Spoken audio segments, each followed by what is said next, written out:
Dental implant or bridge? Which is the best option? Both can be a great solution, but only one is right for your case. And if you choose wrong, you might end up losing not only the replacement tooth, but also the teeth next to it. So how does that happen? Hi, I'm Ligia, a dentist with 16 years of clinical experience, and in this video I'm going to break down what you're really risking with each treatment and show you exactly how to choose what's best for your situation, without sacrificing healthy teeth.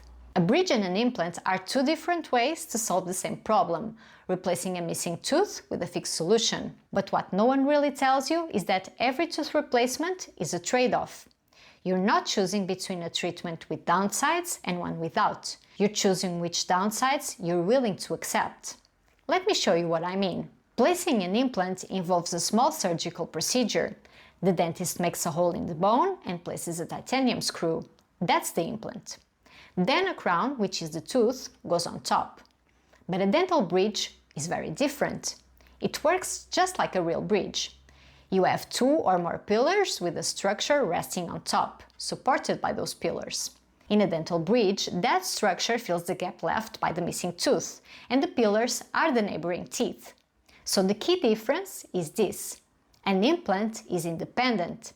It doesn't rely on the teeth next to it, whereas a bridge depends entirely on the neighboring teeth for support.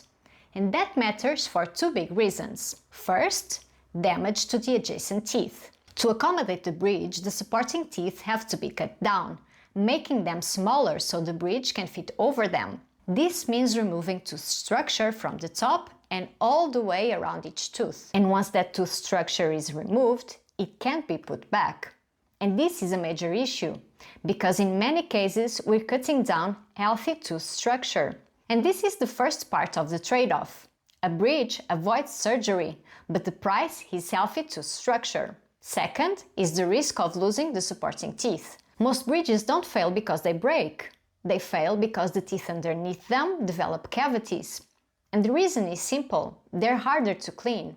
You can't floss normally between them, and your toothbrush can't really reach underneath the bridge. So plaque and food debris build up in that space, and cavities can develop quietly over time. But you might wonder, isn't the dentist's job to find and treat those cavities? And here's the problem. The bridge completely covers those teeth. It's actually very hard to see underneath. And when the cavity gets big enough for us to see, it's nearly impossible to treat because the bridge itself blocks access to the cavity. We can't reach it. So the cavity becomes so large that the supporting tooth starts falling apart. And if one of those teeth fails, the whole bridge fails because no bridge can work without one of its pillars. So not only do you end up without your replacement, you also lose the tooth or teeth supporting it. And that's how you go from having a missing tooth to having 2 or even 3 missing teeth. The more teeth involved in the bridge, the higher that risk becomes. So that's another part of the trade-off. A bridge asks your neighboring teeth to share the burden, and sometimes they pay the price. That's why I've created a free oral hygiene guide specifically for people with dental implants or bridges. It walks you through the right tools to use, the correct order of each step, and how to clean around your implant or bridge effectively to help keep it healthy for years to come. If you'd like a copy, you can download it using the link in the description. It's completely free. Now at this point you might be thinking, if bridges have all these downsides, why do you still use them? And that's a fair question. The truth is, bridges aren't a bad treatment. They've been used for decades, and in the right situation, they work really well. The whole treatment is usually faster, often just a couple of weeks, and more affordable than an implant. And sometimes, and this is one of the most important things to consider, the teeth next to the gap already need crowns. For example, if those teeth have large fillings, have had root canals, or are already damaged enough to need crowns, then a bridge can actually be a very good option. In that case, you're not really sacrificing healthy teeth, you're just combining treatments. The issue isn't the bridge itself, it's choosing one without understanding the long-term trade-offs. But if someone is a good candidate for an implant, there are clear advantages. An important one is that it helps preserve the jawbone. When you lose a tooth, the jawbone underneath gradually shrinks because it isn't being used anymore. An implant replaces the root as well as the tooth, helping keep the bone healthy. A bridge replaces only the visible part of the tooth, not the root, so it doesn't help preserve the bone underneath. But the biggest advantage is this: an implant doesn't depend on neighboring teeth. If it fails, it doesn't take other teeth down with it.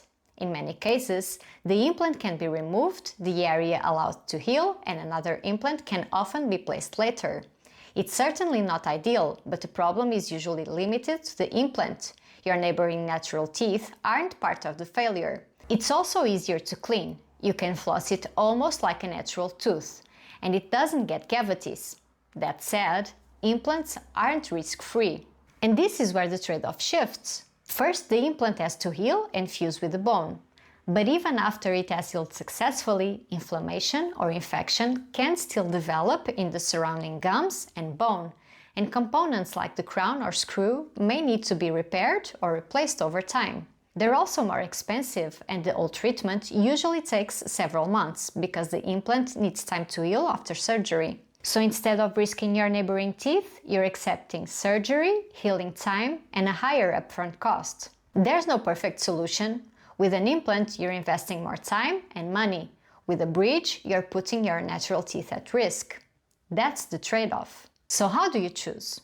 First, if you don't want surgery or you're not a good candidate for it, then there's really no decision to make. A bridge is your option. If the teeth next to the gap already have large fillings and would likely need crowns anyway, then a bridge can be a very good choice. And if cost is a major factor, a bridge is usually the more affordable option. Now, when does an implant make more sense? If you're a good candidate for surgery and the teeth next to the gap are healthy or only have small fillings and you want to preserve them, then an implant is the better choice. It's also the better option if you're looking for a replacement that will last longer and is easier to clean and maintain day to day. In those cases, the implant usually comes out ahead. Personally, if I'm a candidate for both and cost isn't an issue, I would choose the implant, because I don't want to sacrifice healthy teeth to replace a missing one. Even if those teeth might need crowns later, I'd rather treat each tooth individually than link them together and risk losing everything at once. I'd rather protect the teeth I still have. So let's quickly recap.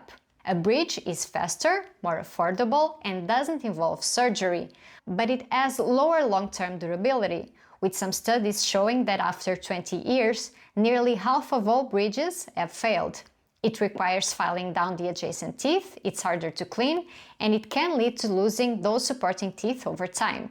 An implant is independent, easier to clean, and more durable, with research showing that 4 out of 5 implants are still functioning after 20 years.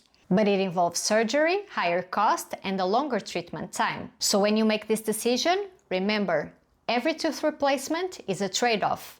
The goal isn't to find a treatment without downsides, it's to choose the trade-off that's right for you. If you struggle with your teeth and want to learn the insider tips most patients never hear, make sure to subscribe. And if you're thinking about getting a dental implant, don't make a decision until you've watched this next video. You'll learn what can make it succeed or fail. And I'll see you there for another fresh take on every bite. See ya!